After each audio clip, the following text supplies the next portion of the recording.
Assalamualaikum warahmatullahi wabarakatuh. Innal hamdalillah nahmaduhu wa nasta'inuhu wa nastaghfiruh wa na'udzu billahi min shururi anfusina wa min sayyiati a'malina. May yahdihillahu fala mudilla lahu wa may yudlil fala hadiya lahu. Wa ashhadu an la ilaha illallah wahdahu la syarika lahu wa ashhadu anna Muhammadan abduhu wa rasuluh sallallahu alaihi wa ala alihi wa sahbihi wa sallam.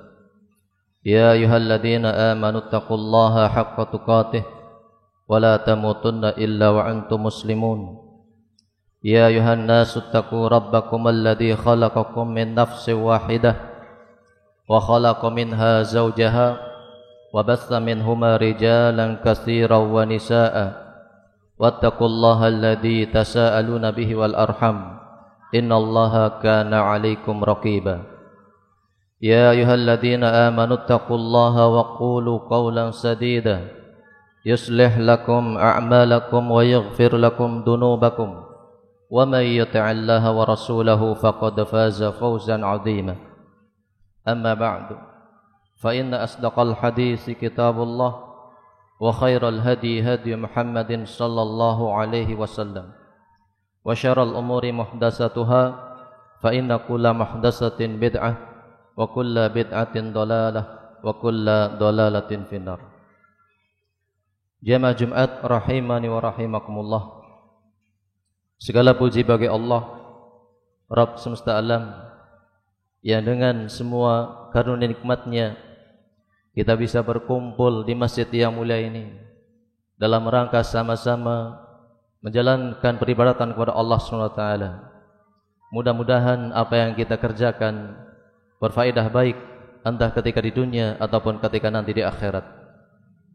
Salawat serta salam semoga senantiasa tercurahkan kehadirat Nabi Agung, Nabi akhir zaman, Nabi Muhammad sallallahu alaihi wasallam serta keluarganya, para pengikutnya, para sahabatnya, dan yang meniti jalannya sampai hari akhir nanti. Jamaah sekalian rahimani wa rahimakumullah. Khutbah kali ini bertemakan insan merdeka. Jamaah sekalian rahimani wa rahimakumullah. Setiap manusia sepertinya ketika ditanya apakah dirinya ingin dikekang, ingin diatur-atur, maka jawabnya mungkin semuanya adalah mengharapkan dirinya bebas, lepas, tanpa ada ikatan aturan sama sekali. Ini merupakan tabiat manusia yang cenderung tidak senang dengan aturan dan tidak senang dengan kekangan. Namun demikian, apakah di dunia ada manusia yang mendapatkan sebagaimana yang diharapkan tersebut? Dia bisa bebas, bisa lepas tanpa ada ikatan aturan sama sekali untuknya?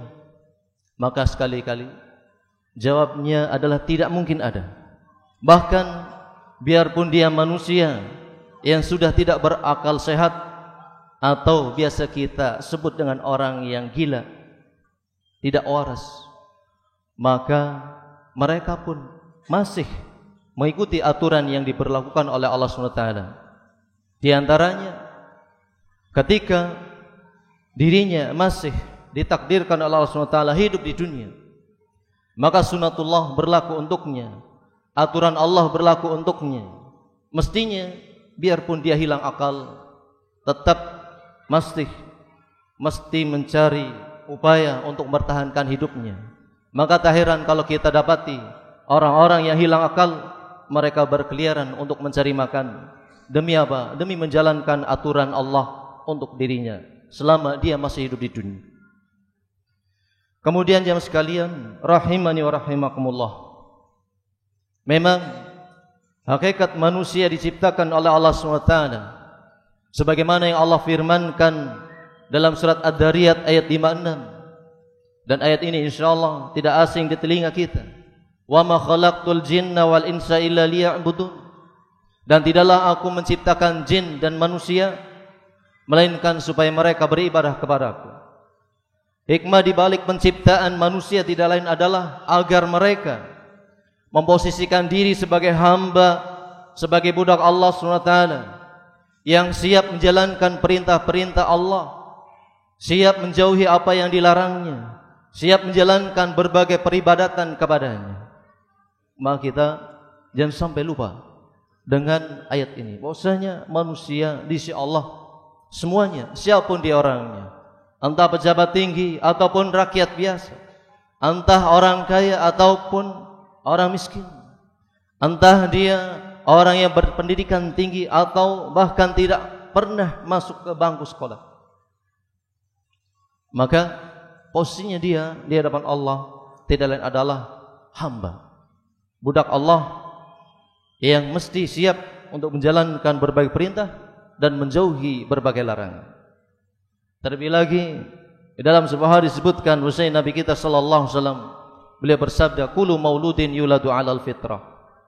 Setiap manusia terlahir berada di atas fitrahnya, fitrah suci Islamnya, yang mengakui bahwasanya Allah SWT sebagai Tuhannya, yang dirinya siap ketika terlahir di dunia untuk menghamba kepada Allah SWT, menjalankan berbagai perintah dan menjauhi berbagai larangan.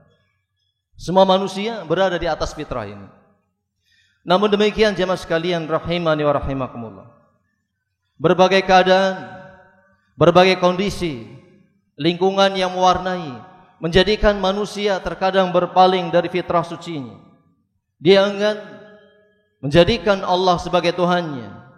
Dia enggan memposisikan dirinya sebagai hamba di hadapan Rabb-Nya. Dia enggan untuk menjalankan perintah-perintah Allah. Dia enggan untuk menjauhi apa yang dilarangnya. Prinsipnya dia ingin merdeka, ingin lepas dari segala aturan syariat. Maka orang yang seperti ini jemaah sekalian, sudah dipastikan ketika dia berlepas diri dari penghambaan kepada Allah SWT, waktunya, cara berfikirnya, keyakinannya, kegiatannya semuanya akan diperebutkan entah oleh hawa nafsunya atau oleh setan yang menjerumuskan. Maka jadilah dirinya mungkin menjadi budak hawa nafsu, sebagaimana yang difirmankan oleh Allah SWT dalam Al-Quran, ara'aita man ittakhadha ilahahu hawahu. Bagaimana pendapatmu perihal orang yang menjadikan hawa nafsunya sebagai Tuhannya, orang yang menjadikan semua bisikan hawa nafsu, semua keinginan hawa nafsu berusaha untuk dia turuti, berusaha untuk dia kabulkan apapun caranya, tidak kenal halal, tidak kenal haram, tidak kenal batasan-batasan syariat agama. Maka tentunya orang demikian segala tindak tanduknya akan melenceng dari Shiratal Mustaqim, jalan yang ditempuh oleh Nabi sallallahu alaihi wasallam, oleh para sahabatnya, oleh orang-orang yang beriman, oleh para siddiqin, oleh syuhada. Maka kelakuannya sebagaimana tabiat bawaan hawa nafsu, sebagaimana yang difirmankan Allah dalam surat Yusuf ayat 53, innan nafsa la'ammaratun bisu. Sungguhnya hawa nafsu senantiasa menyuruh kepada keburukan dan keburukan. Pola tingkah laku manusia yang mendewakan hawa nafsu, yang menuhankan hawa nafsu, pastinya cenderung untuk senantiasa dalam rangka melampiaskan syahwatnya tersebut. Yang dilakukan tidak lain adalah maksiat dan maksiat, penentangan dan penentangan kepada Allah SWT. Ketika nafsu makannya sedang membisikkan apa yang menjadi tuntutan baginya, maka dia berusaha untuk melampiaskannya. Tidak kenal dengan makanan yang halal dan haram. Yang penting dia suka, maka itulah yang dia makan. Ketika nafsu syahwatnya sedang meninggi kepada lawan jenis, syariat agama mengaturnya dengan pernikahan, dia tidak peduli dengan itu semua. Yang penting dia senang, yang penting Tuhannya itu hawa nafsu menjadi suatu yang paling dia utamakan. Akhirnya dia tidak kenal yang namanya aturan-aturan syariat yang mengatur bagaimana melampiaskan syahwat kepada lawan jenis. Perzinaan yang akan dia lakukan dan yang dia gandrungi. Ketika hawa nafsu ingin memiliki kekuasaan, maka dirinya pun tidak segan-segan untuk mendolimi lawan pesaingnya. Demi apa? Demi terwujudnya keinginan hawa nafsu yang senantiasa dia perturutkan. Maka ketika seorang manusia dia berpaling dari penghambaan kepada Allah SWT, posisinya dia akan diperebutkan oleh hawa nafsunya. Menjadilah dia budak dan hamba bagi hawa nafsunya. Apa yang dibisikkan hawa nafsu berusaha untuk dia turuti. Ketika syariat mengatakan salat hukumnya wajib, maka dia tidak rela dengan kekangan syariat, dengan aturan syariat, bahwasanya dirinya mesti menghamba kepada Allah, mesti bersujud kepada Allah SWT. Padahal di antara faidah salat, inna salata tanha 'anil fahsya'i wal munkar. Sungguhnya salat dapat mencegah pelakunya dari perbuatan keji dan mungkar. Maka sudah dipastikan orang tersebut akan melakukan berbagai kemungkaran dan kemungkaran. Posisinya dia seolah merdeka dari aturan-aturan Allah SWT, bebas lepas dari aturan syariat, akan tapi dia terjerumus di dalam tipu daya hawa nafsu dan syahwatnya. Maka menjadilah dia sebagai budak hawa nafsu yang kenikmatannya hanyalah sementara, sebatas ketika di dunia. Di akhirat nanti rapot merah sudah menanti, maksiat yang menumpuk akan menjadi pemberat dalam hisabnya. Di alam kuburnya mungkin saja dia akan mendapatkan siksa kubur yang pedih, terpenjara dengan siksa di alam kubur sana. Di alam akhirat ketika kiamat telah Allah tentukan, maka balasannya tidak lain sebagaimana Allah firmankan, wa may ya'sillaha wa rasulahu wa yata'adda hududahu yudkhilhu nara. Barang siapa durhaka kepada Allah, durhaka kepada Rasulullah, dan cenderung melampaui batasan-batasan syariatnya, maka Allah akan masukkan dia ke dalam neraka, tersiksa di dalamnya, terpenjara hidupnya di sana. Maka inilah orang yang lebih memilih merdeka dari penghambaan kepada Allah SWT, akhirnya terjerumus dalam penghambaan terhadap hawa nafsu. Kemudian yang lainnya jemaah sekalian, mungkin ada sebagian manusia dia tidak terpuaskan menjadi budak hawa nafsunya, akhirnya dirinya menjadi budak setan. Sebagaimana dalam surat Al-Jin ayat 6 Allah Ta'ala berfirman, wa annahu kana rijalun minal insi ya'uduna birijalin minal jinni fazaduhum rahaqa. Bahwasanya ada sebagian kaum laki-laki dari bangsa manusia, mereka mencari perlindungan kepada kaum laki-laki dari bangsa jin, fazaduhum rahaqa. Maka bangsa jin tersebut tidaklah menambah melainkan kesesatan. Ketika si pendewa jin mereka merasa khawatir dengan kemiskinannya, dia berlindung dari kemiskinan yang dia khawatirkan kepada bangsa jin, maka jadilah dia pemuja jin. Apa yang diminta oleh jin berusaha untuk dikabulkan, biarpun itu bertentangan dengan syariat, biarpun itu berupa kesyirikan. Puasa dia kerjakan, akan tapi bukan puasa karena Allah, akan tapi puasa menurut selera Tuhannya, itu dari bangsa jin. Puasa mungkin yang kita kenal ada Senin Kamis, ada puasa Nabi Daud dan seterusnya. Mungkin dia akan melakukan puasa mati geni, tidak kenal makan, tidak kenal minum beberapa hari, tidak boleh tidur, tidak boleh berbicara kepada orang di sekitarnya. Ini hakikatnya merupakan bentuk penghambaan manusia kepada bangsa jin. Belum lagi dia mewiridkan sesuatu yang hakikatnya memuja jin atau melecehkan syariat, atau dia melakukan berbagai bentuk pengorbanan, berkurban kepada penghuni lautan yang dia anggap sebagai pemberi rizki dan pemberi keamanan. Maka tak segan di antara mereka ada yang menumbalkan kepala kerbau, kepala sapi dan seterusnya. Ketika ada rasa khawatir bahwasanya tempat tinggalnya akan mendapatkan bencana, maka dia berlindung dari bencana tersebut kepada jin dengan menumbalkan kepala kerbau yang ditanam di tengah-tengah desa atau yang lainnya. Maka ketika orang tersebut berusaha lari, berlepas diri dari penghambaan kepada Allah SWT, maka bisa jadi dia diperbutkan oleh bangsa jin yang senantiasa bisik-bisikan keburukan ke dalam dadanya, alladzi yuwaswisu fi sudurinas. Maka jadilah dia penghamba setan, penghamba jin, perbuatannya tidak lain adalah perkara yang sangat diingkari oleh agama, yang mana karena dosa besar tersebutlah Allah mengutus para nabi dan rasulnya untuk meluruskan manusia dari hakikat kesyirikan yang sebagaimana Allah firmankan, innasyirka ladzulmun adim, sungguhnya kesyirikan merupakan sebesar-besar kedzaliman, sungguhnya kesyirikan merupakan sebesar-besar dosa. Dan dalam ayat yang lain dalam surat An-Nisa, Allah Ta'ala berfirman, innallaha la yaghfiru ayyushraka bih, sungguhnya Allah tidak akan mengampuni dosa orang yang bersekutukan dirinya dengan makhluk. Ketika seorang hamba dia melakukan dosa besar syirik, maka ketika dirinya tidak bertaubat sampai wafat, surga tidak akan dia jamah sama sekali. Sudah dipastikan dirinya tidak akan mendapatkan pengampunan dari dosa tersebut dan layak baginya neraka. Dan begitu juga amal kebajikannya akan terhapuskan alias batal dan tidak berbuah pahala di sisi Allah SWT. Sebagaimana Allah berfirman dalam surat Az-Zumar, la in asyrakta la yahbatanna amaluka. Seandainya kamu berbuat syirik, maka terhapuslah semua amal kebajikan. Hajimu yang berkali-kali, sedekahmu yang miliaran, pedulimu terhadap anak yatim, nafkahmu terhadap keluarga, mungkin salat malammu yang kamu kerjakan sekian bulan, sekian tahun, dan seterusnya.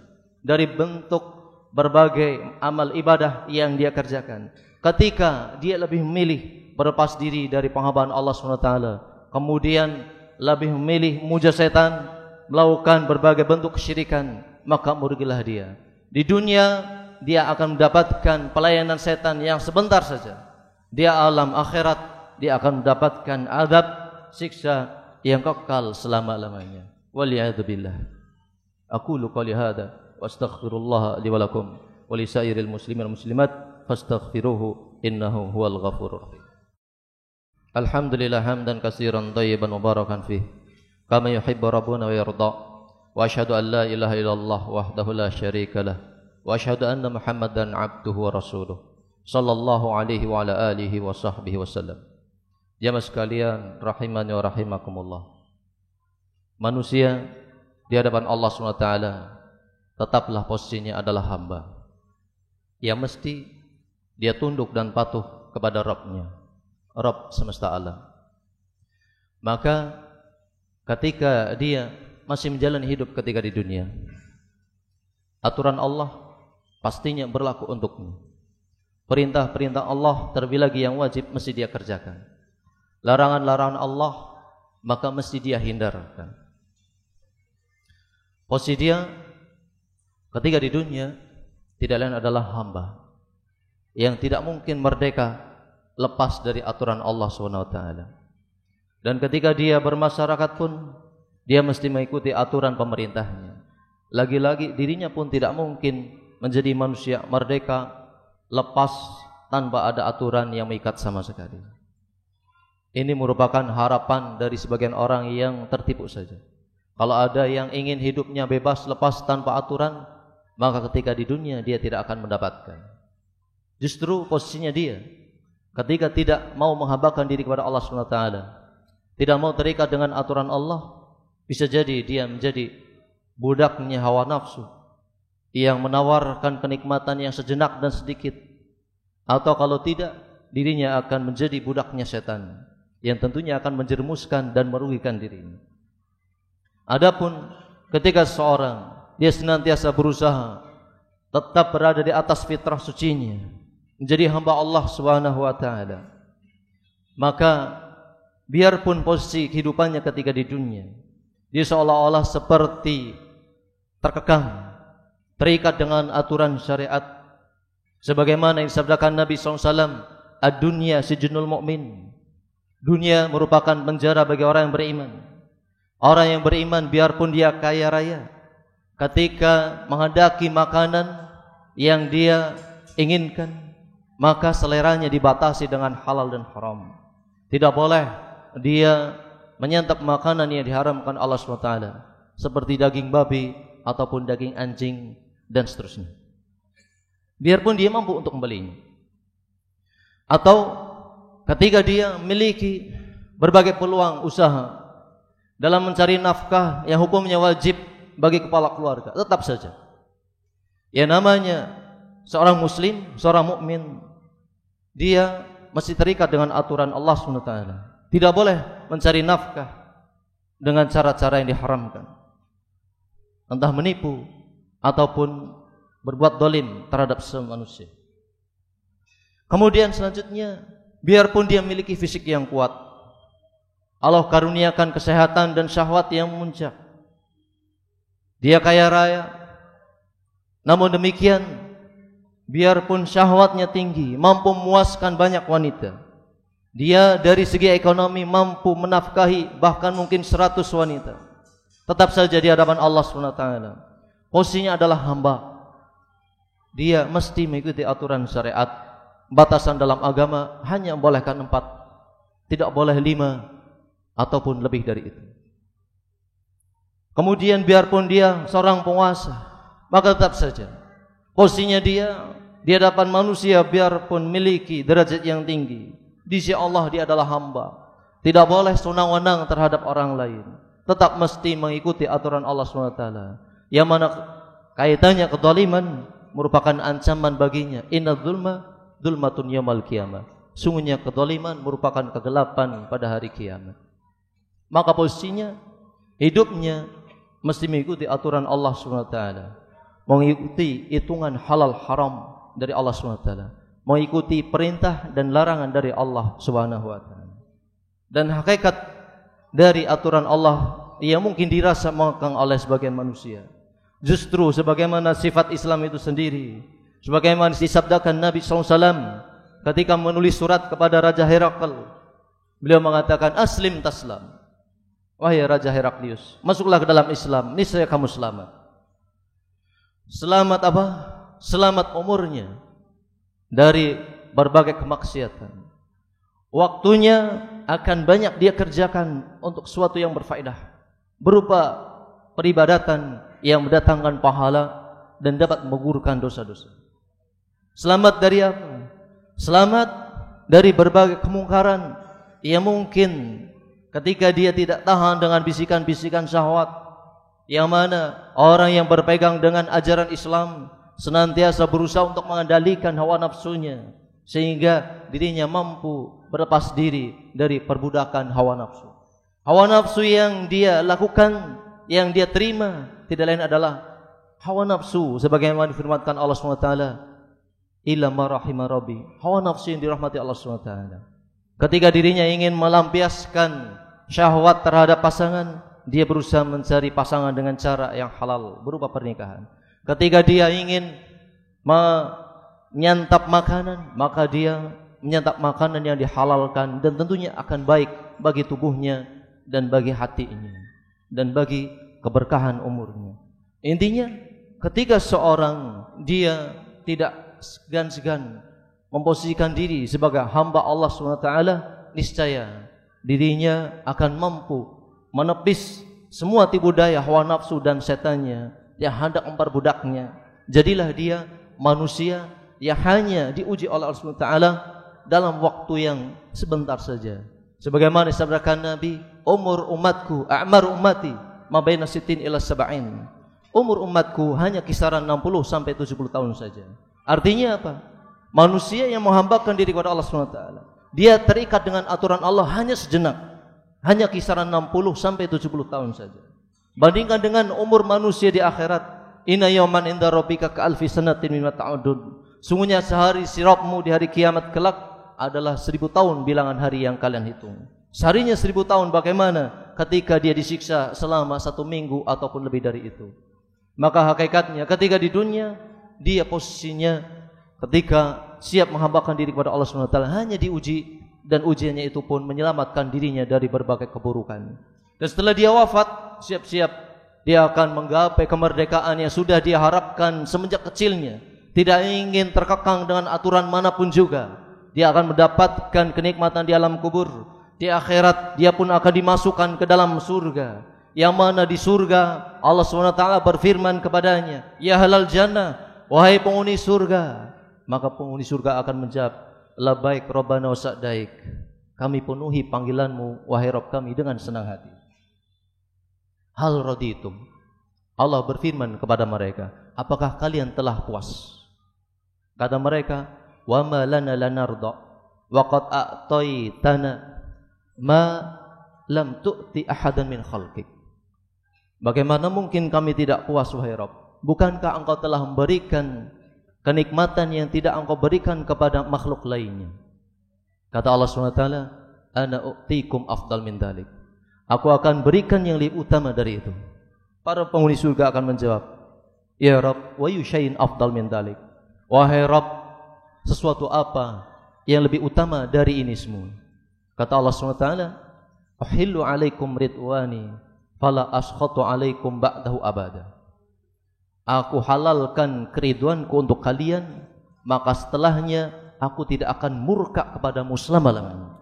Silakan kamu mau berbuat apa, semuanya halal. Gak ada perintah, gak ada larangan. Semuanya bebas, merdeka, selepas-lepasnya. Gak ada aturan sama sekali. Silakan syahwat puaskan, karena semua telah terfasilitasi dan keridhaan Allah telah Allah berikan kepada mereka.